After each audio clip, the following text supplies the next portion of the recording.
Era una noche fría de octubre del año 1347, cuando varios barcos mercantes procedentes de Génova llegaron al puerto de Messina, en Sicilia. Las velas golpeaban con el viento, las maderas crujían, y sobre las olas flotaba un olor extraño, una mezcla de sal, humedad y algo más pesado, dulzón, podrido. Los habitantes del puerto, curiosos por ver las mercancías y escuchar las historias que los navíos traían de Oriente, corrieron hacia los muelles. Pero la expectativa pronto se convirtió en puro horror. En las cubiertas yacían marineros inmóviles, con la piel manchada, los ojos vidriosos. Algunos gemían, otros apenas respiraban, y muchos ya no se movían. La peste había llegado con ellos, aunque nadie lo sabía aún. En las bodegas oscuras se escondían los verdaderos portadores, ratas infestadas de pulgas, invisibles al ojo humano, llevaban dentro un enemigo que cambiaría para siempre el rostro de la humanidad. Un simple mordisco, casi imperceptible, y la desgracia ya estaba en marcha. Nadie en el puerto podía imaginar que en ese instante la peste negra entraba en Europa. La enfermedad se propagó como un fuego invisible. En pocos días, los primeros enfermos aparecieron en Messina. Fiebres altísimas, bubones negros bajo la piel, sangrados por nariz y boca. Síntomas que horrorizaban incluso a los médicos más experimentados. Los enfermos gritaban de dolor. Las familias, aterradas, huían y abandonaban a sus propios seres queridos. Pero ya era tarde. La peste no podía detenerse. Desde Messina siguió las rutas comerciales. Génova, Venecia, Pisa. Las grandes ciudades del norte de Italia fueron las siguientes. Comerciantes, peregrinos y marineros la llevaron consigo. Cada contacto, cada respiración podía ser mortal. Las calles, que antes rebosaban vida, comenzaron a vaciarse. Las campanas repicaban sin descanso, mientras los sacerdotes repartían sacramentos a los moribundos. La muerte estaba en todas partes. Los cronistas de la época escribieron con manos temblorosas. Parecía como si la ira de Dios hubiera caído sobre nosotros, relató un monje en Florencia. Los hombres caían como árboles abatidos por la tormenta, y nadie podía ayudar al otro. Monasterios enteros quedaron vacíos, familias fueron aniquiladas. Ya no había seguridad, ni refugio, solo miedo y desesperación. La gente buscaba explicaciones. ¿Era un castigo de Dios? ¿Un hechizo de brujas? ¿Un veneno lanzado por enemigos lejanos? Las preguntas, sin respuesta, solo aumentaban el pánico. Los médicos probaban todo lo que sabían, sangrías, humos, hierbas, pero sus pacientes morían más rápido de lo que podían curarlos. Las calles hedían a muerte y podredumbre. Las casas estaban cerradas, los mercados vacíos. Solo los carros de los sepultureros rompían el silencio, acompañados por el llanto de los vivos. Algunas ciudades intentaron protegerse con muros y guardias. Cerraron sus puertas, expulsaron extranjeros. Creían que así la peste quedaría fuera, pero la enfermedad era más rápida, más astuta, más despiadada que cualquier muralla. Y así llegó a Florencia. Una ciudad de arte, riqueza y cultura se convirtió en semanas en una fosa común. El célebre escritor Boccaccio lo describió con horror. Los padres abandonaban a sus hijos, las mujeres a sus maridos, los hermanos a sus hermanos. Nadie se atrevía a tocar a los enfermos, ni siquiera a acercarse. Era como si el lazo mismo de la humanidad hubiera dejado de existir. La peste siguió hacia el norte, cruzó los Alpes hasta Francia y finalmente alcanzó Inglaterra. En menos de un año, un continente entero estaba atrapado. Los barcos que antes traían comercio y prosperidad se convirtieron en mensajeros de la muerte. Cada puerto era el inicio de un nuevo infierno. Y sin embargo, lo peor aún no había llegado, porque lo que Europa enfrentaba no era solo una enfermedad, era un golpe contra la fe, contra el orden, contra la sociedad misma. La peste probaba no solo los cuerpos, sino también las almas. Destruía certezas, sembraba dudas, sacudía los cimientos de la vida medieval.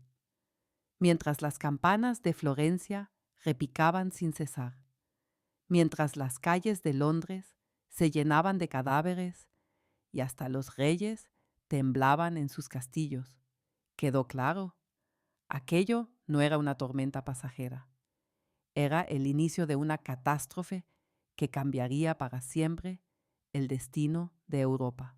Ni siquiera los reyes y príncipes estaban a salvo. En Francia, el propio rey perdió a su hija a causa de la peste. En Inglaterra, nobles y campesinos sufrían por igual. La muerte no distinguía entre ricos y pobres. Las calles de las ciudades se convirtieron en escenarios de horror. En París, los cadáveres se apilaban contra los muros de las iglesias porque los cementerios ya no daban abasto. Los sepultureros trabajaban día y noche, pero no podían con la avalancha de muertos. Carros cargados hasta el borde de cuerpos recorrían las calles, seguidos por niños que lloraban, porque también sus padres iban en esos carros. Los sacerdotes murmuraban oraciones apresuradas, mientras llenaban enormes fosas comunes con decenas, incluso cientos de cadáveres. En medio de todo aquello, la confianza de la gente comenzó a quebrarse. Si los médicos no encontraban cura, si los sacerdotes no tenían respuestas, si incluso la familia abandonaba a los suyos, ¿en qué se podía creer? Algunos caían en la desesperación, otros se dejaban llevar por la codicia. Se escuchaban historias de ladrones saqueando casas vacías, de posaderos engañando a enfermos. Donde la humanidad se apagaba, crecía la frialdad. Y sin embargo, también hubo quienes respondieron con solidaridad. Algunos monasterios abrieron sus puertas a los pobres y enfermos, sabiendo que ponían en riesgo su propia vida. Monjas atendían a los moribundos. Les sostenían la mano cuando nadie más se atrevía. Se convirtieron en héroes silenciosos en un mundo hundido en el caos. En medio de este caos, también cambió el arte. Pintores comenzaron a representar al mismo danza de la muerte, esqueletos que bailaban con los vivos, procesiones de difuntos que arrastraban por igual a reyes y campesinos. El baile de la muerte se volvió símbolo de la época, un recordatorio de que nadie estaba a salvo. Pero por oscuro que fuera aquel tiempo, solo era el comienzo de la verdadera catástrofe, porque mientras la peste arrasaba generaciones enteras, no solo alteraba la vida diaria, golpeaba los cimientos de la sociedad, la confianza en la iglesia, el orden feudal, incluso la manera de entender la vida y la muerte. Todo comenzó a tambalearse. Europa no enfrentaba solo una epidemia biológica, sino una crisis espiritual. una crisis que planteaba preguntas que aún hoy resuenan. ¿Hasta dónde puede llegar el ser humano por miedo? ¿Qué sucede cuando fallan la fe y la razón? ¿Y cómo una amenaza invisible puede derrumbar los cimientos de toda una civilización? Las respuestas se veían en el siguiente capítulo, allí donde la peste no solo destruyó cuerpos y ciudades, sino que sacudió el poder mismo de Europa. La plaga no solo mataba cuerpos, corroía el orden, donde ayer los concejales se reunían, donde jueces dictaban sentencias y gremios fijaban precios de pan o telas, la peste abrió un vacío. Primero fue silencio, después violencia. El patrón era siempre el mismo, un rumor, una tos, los primeros muertos. De pronto los mercados cerraban, los talleres se vaciaban, los aprendices huían, los maestros morían. ¿Qué es una ciudad sin reglas? Solo muros y miedo. Las autoridades intentaban mantener el control. Se clavaban proclamas en las puertas de las iglesias. Guardias patrullaban las calles, como si el miedo pudiera vigilarse igual que las horas de una puerta. Pero pronto, hasta los escribanos que debían registrar los hechos caían enfermos. El consejo de la ciudad de hoy era mañana un círculo de sillas vacías. Quienes sobrevivían descubrían que lo primero en romperse era lo invisible, la confianza. Un panadero dejaba de entregar pan porque el molinero ya no molía. El molinero quedaba paralizado porque nadie cargaba los sacos. El curtidor no encontraba sal porque el comerciante había huido. Así se deshacía la división del trabajo, como leña seca. En el campo no era diferente. Granjas que habían sido trabajadas por generaciones quedaban abandonadas. Los campos crecían en desorden. Los caminos se perdían entre zarzas. Los pozos quedaban secos. Pero allí apareció un efecto inesperado que golpeó el corazón del viejo orden. Quien sobrevivía, de repente, valía mucho. Un jornalero que ayer se inclinaba ante su señor, hoy negociaba su paga. Una criada abandonaba la casa si era maltratada. Sabía que en el pueblo vecino la recibirían con mejores promesas. Pan, plata, un lecho junto a la ventana. Era como si la muerte, ciega y cruel, hubiera dado a los vivos un nuevo precio. Los señores reaccionaron con ira y leyes. En Inglaterra se dictaron ordenanzas para mantener el viejo estado, sin aumentos de jornal, sin cambios libres, sin abandonar la hacienda. Quien desobedeciera sería multado o azotado. Pero ni pergaminos siembran campos, ni sellos conducen un arado. Cuando el miedo pasó, quedó la rebeldía. En algunos años, el campo ardió en rebeliones. No en un solo reino, no en un solo verano. Campesinos derribaron mojones, atacaron a recaudadores, exigieron el fin de los viejos tributos. Al final fueron aplastados, sí, pero algo había quedado roto para siempre: la obediencia incuestionable. En las ciudades también cambiaban las fuerzas. Los gremios, que durante siglos habían controlado el acceso al trabajo, a los mercados, a las materias primas, vieron cómo su poder se deshacía. Quien supiera tejer paños encontraba clientes. Quien supiera forjar cuchillos los vendía. Viudas heredaban talleres. Aprendices se convertían en maestros de la noche a la mañana, con tal de que sus manos fueran firmes y los clientes no huyeran. Barrios enteros antes despreciados y ruidosos, se volvieron el pulso de la ciudad. Las viejas familias, que habían brillado con vajillas de estaño y especias en sus mesas, debían ahora observar cómo nuevos nombres aparecían en los libros de impuestos. La prosperidad cambió de rostro, y con ella también la forma del poder. La Iglesia, que durante siglos había dado a la gente sentido y orden, quedó en una luz ambigua. Hubo sacerdotes que permanecieron, que ungieron a los moribundos, escucharon confesiones, consolaron a los niños, con los propios dedos temblando de fiebre. Pero también hubo quienes huyeron, o quienes vendieron consuelo a cambio de plata. En algunas ciudades faltaban tantos clérigos que fueron los laicos quienes rezaron las oraciones de difuntos. La indulgencia, antes vista como alivio, comenzó a parecer un engaño.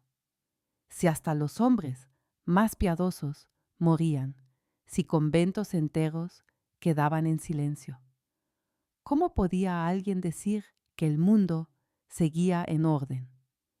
La duda se propagaba como una segunda peste, más silenciosa, no en gritos, sino en preguntas que casi nadie se atrevía a pronunciar. Si la creación era tan despiadada, ¿acaso también sus guardianes podían equivocarse? Entre impotencia y experimentos, la administración buscó nuevas formas. Algunos municipios nombraron escribanos para contar a los vivos y a los muertos, para marcar casas, para llevar listas. Se empezó a registrar entradas, a cerrar puertas de ciudades, a prohibir misas. En los puertos, los barcos quedaban detenidos en el agua, como rehenes, mientras pequeñas barcas con víveres se acercaban solo hasta el último muelle. Los mensajeros ya no entregaban cartas en mano, llevaban las notas atadas a varas, para que nadie las tocara. No era verdadero conocimiento, más bien una intuición rota. Pero de esa intuición nacieron reglas: separar enfermos de sanos, guardar distancia, cuidar del aire y del agua. Ingenuas en sus razones, pero eficaces cuando se aplicaban con seriedad. Al mismo tiempo, despertó un hambre de escritura. Los testamentos se convirtieron en un género propio. Frases breves, escritas con mano temblorosa, que repartían lo poco material y dejaban constancia de lo mucho invisible: amor, culpa, promesas.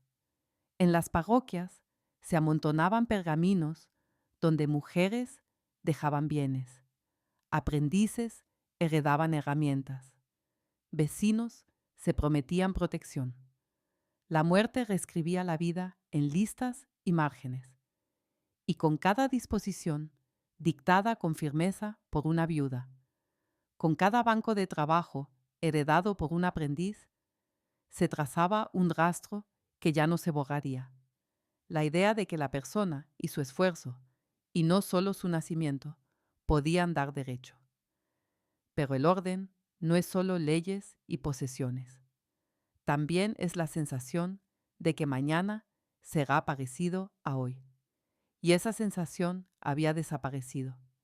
En las calles se veían hombres que reían de día y tosían por la noche, madres que cargaban a sus hijos y caían de rodillas en la fuente, comerciantes que entregaban monedas que nadie quería contar, porque los dedos estaban manchados.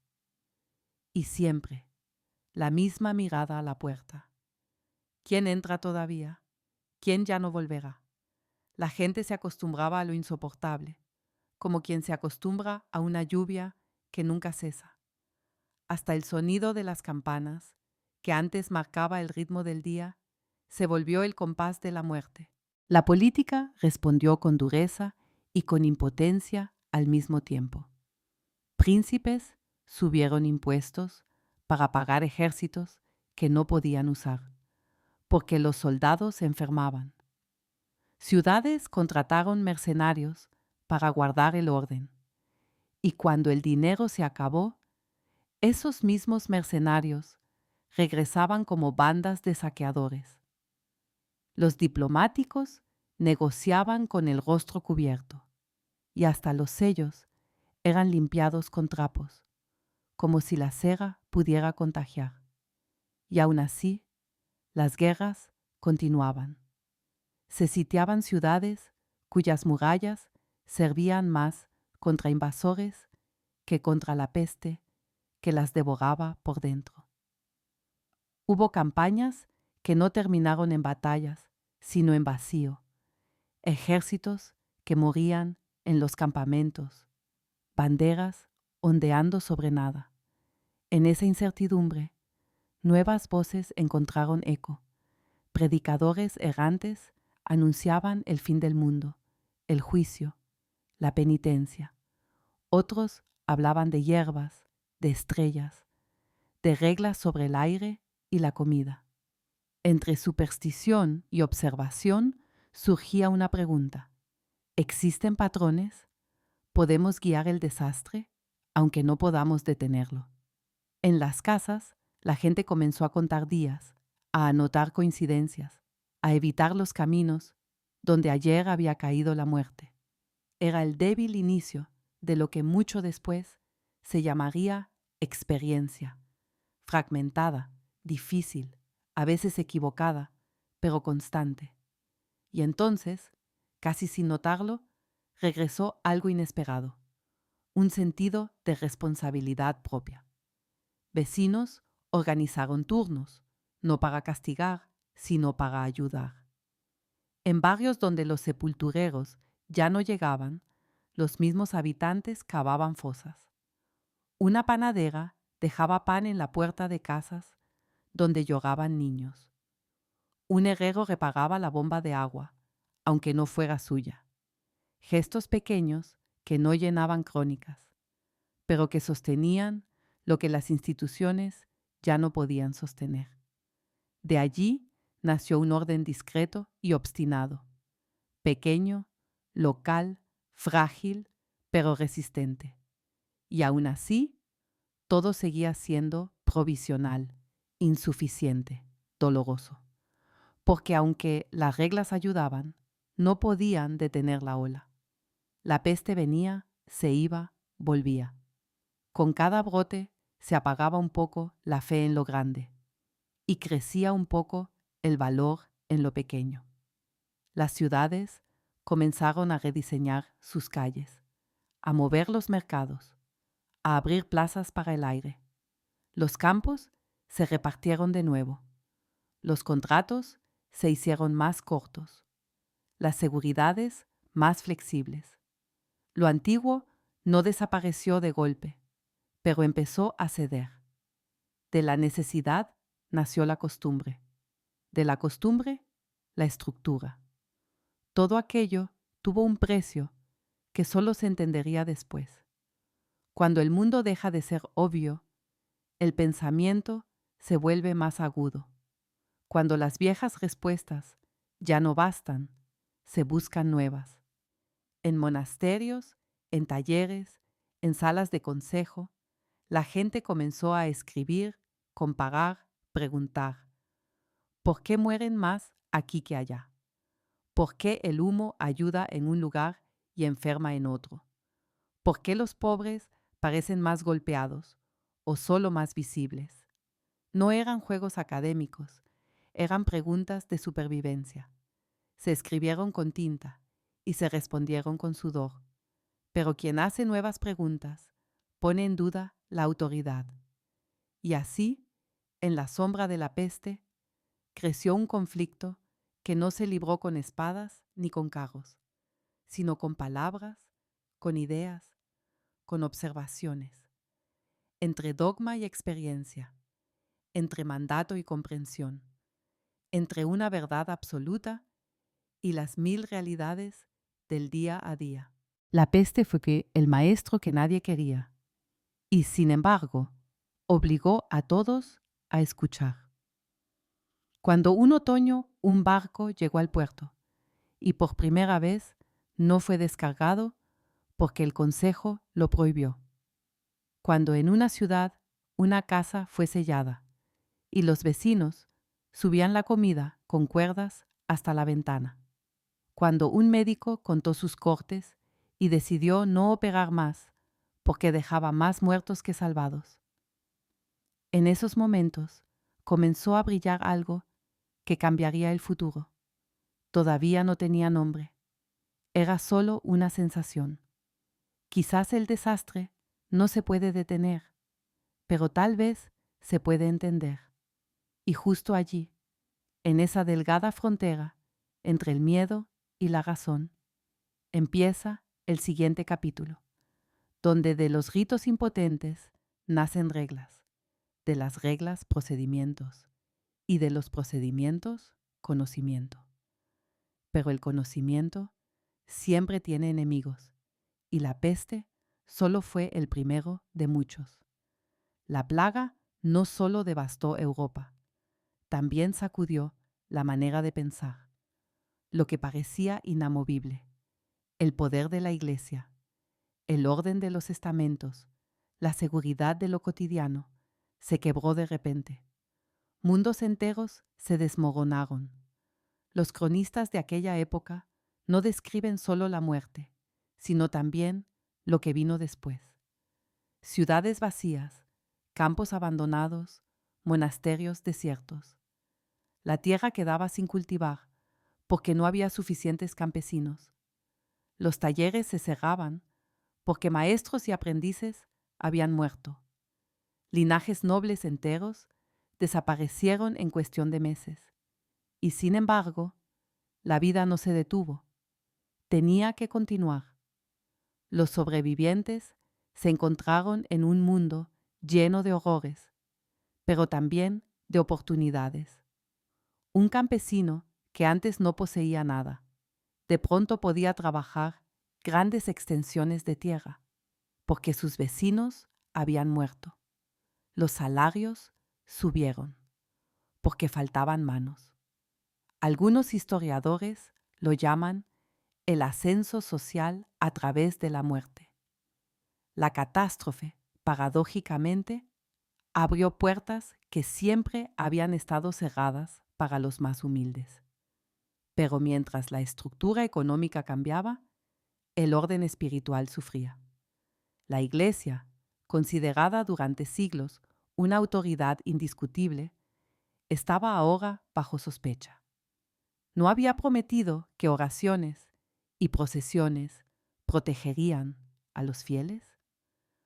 ¿No habían perdido su poder las reliquias, los altares, las imágenes de santos, cuando la peste arrasaba impagable las ciudades? Muchos perdieron la fe, otros se aferraron a ella con más fuerza que nunca. Movimientos de flagelantes recorrieron las tierras, hombres y mujeres que se azotaban en público, esperando aplacar la ira de Dios. Cantaban, lloraban, se golpeaban hasta sangrar. Y ciudades enteras se unieron a sus ritos de penitencia. Pero en vez de curar, casi siempre solo sembraban más pánico. Y mientras tanto, crecía la duda. Si Dios no protege, ¿qué lo hace? ¿Era el aire, los miasmas, lo que traía la enfermedad? ¿O los astros, como afirmaban algunos astrólogos? En universidades como París o Bolonia, los sabios comenzaron a redactar informes. Reunían testimonios, comparaban observaciones, buscaban explicaciones lógicas. Eran pasos torpes aún, pero marcaron el inicio de una nueva actitud. No solo creer, sino también observar. En las ciudades que sobrevivieron a la peste, surgió una mezcla extraña de desesperación y de impulso renovador. Los artistas reflejaban el horror en imágenes, esqueletos, bailando con los vivos, el baile de la muerte, que pronto adornó iglesias y cementerios. Eran advertencia y terapia al mismo tiempo. Todos debían ver que la muerte no tenía fronteras, ni ricos ni pobres, ni reyes ni campesinos podían escapar de ella. Pero mientras algunos glorificaban la muerte, otros redescubrían la vida. Si todo podía terminar tan rápido, ¿por qué no disfrutar mientras duraba? En las décadas posteriores a la peste, encontramos relatos de fiestas más fastuosas, de ropas más vistosas, de un nuevo sentido de individualidad. Algunos historiadores ven en esto la semilla del Renacimiento, una época en la que el ser humano, y no solo Dios, pasó al centro de la escena. También la economía cambió. La escasez de trabajadores llevó a innovaciones, nuevas herramientas, mejores métodos agrícolas, formas más inteligentes de organización. Las ciudades comerciales se adaptaron y lo hicieron rápido. El comercio de especias, de telas y más tarde de productos exóticos de tierras lejanas ganó protagonismo.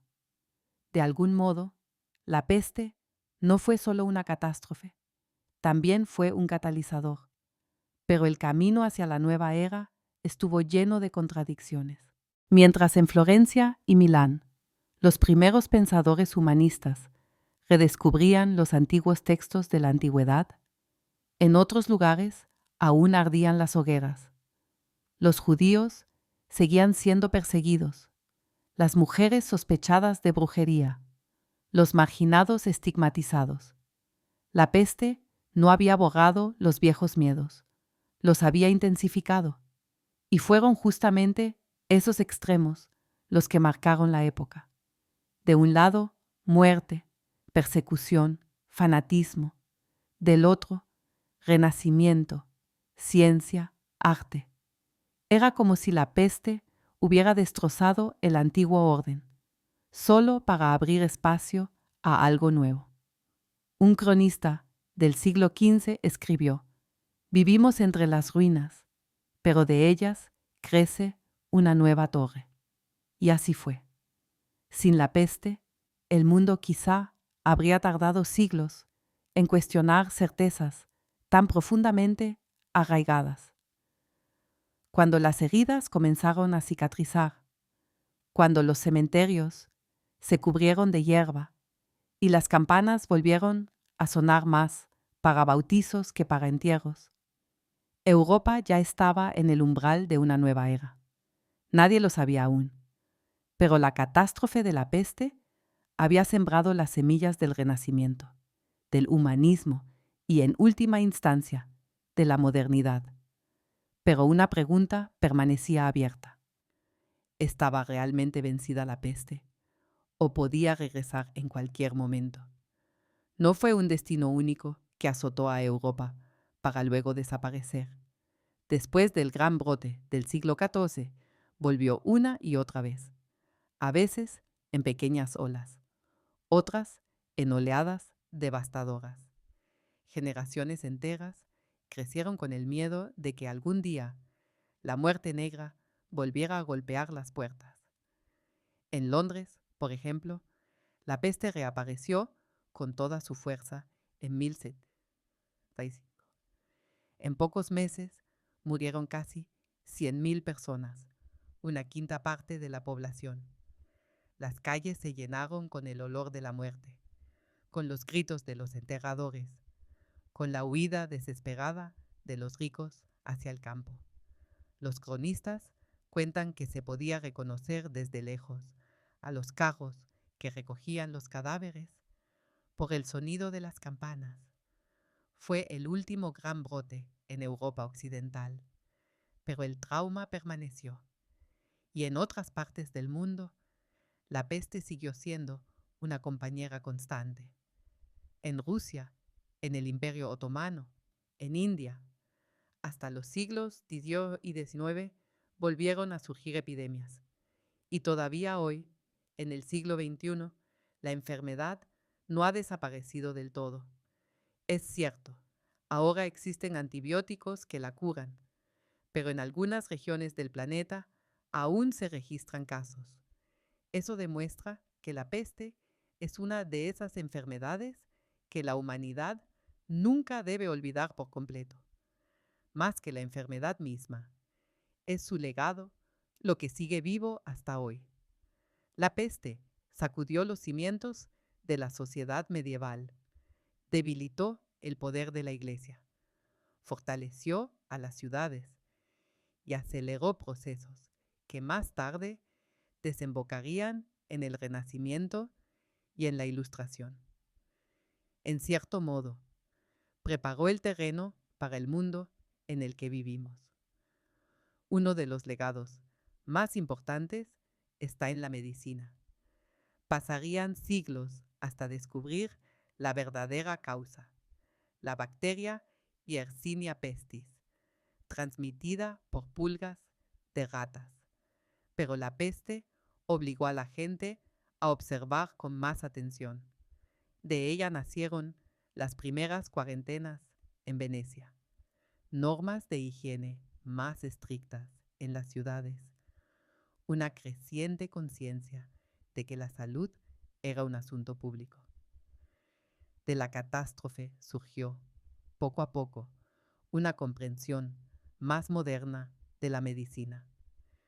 También en el arte y en la literatura, la peste dejó su huella.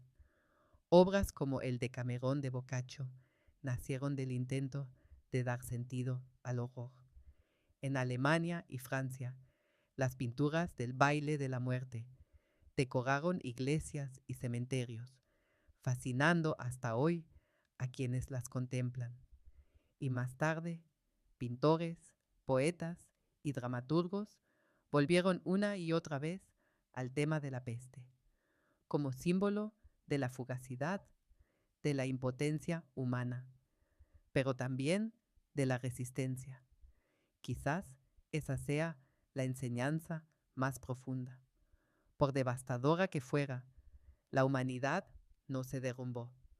Sí, ciudades enteras desaparecieron, linajes familiares se extinguieron, culturas se tambalearon, pero la vida siempre volvió a levantarse, una y otra vez, encontrando caminos para recomenzar.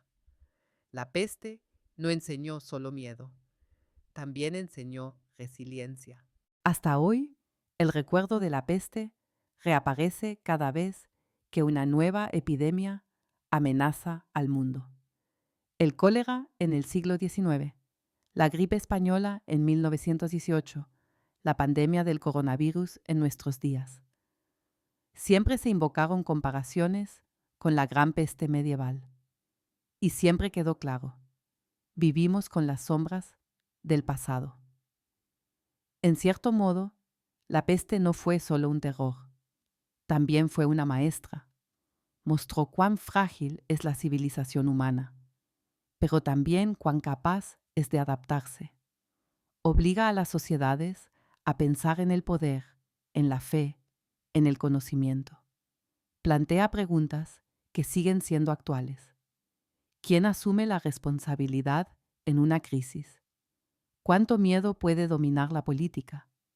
¿Y qué queda cuando se rompen las seguridades aparentes? Al final, la peste encarna un gran paradoja. Fue destrucción y al mismo tiempo origen de renovación. Llevó a millones a la muerte y sin embargo impulsó cambios que mejorarían la vida de las generaciones futuras. Fue el capítulo más oscuro de la Edad Media y a la vez el umbral de la Edad Moderna. Hoy aún podemos ver sus testigos silenciosos, cementerios abandonados, crónicas llenas de lamentos, murales que glorifican a la muerte. Pero también podemos ver la otra cara, el florecimiento del arte y de la ciencia que nació del vacío. Cuando miramos la historia de la peste, no vemos solo una enfermedad, vemos un espejo de la humanidad, con todos sus miedos, su crueldad, su fe, pero también con su coraje, su creatividad y su inquebrantable capacidad de seguir adelante. Y por eso la peste, aún hoy, es más que un capítulo del pasado, es una advertencia, un recuerdo y una parte de todos nosotros.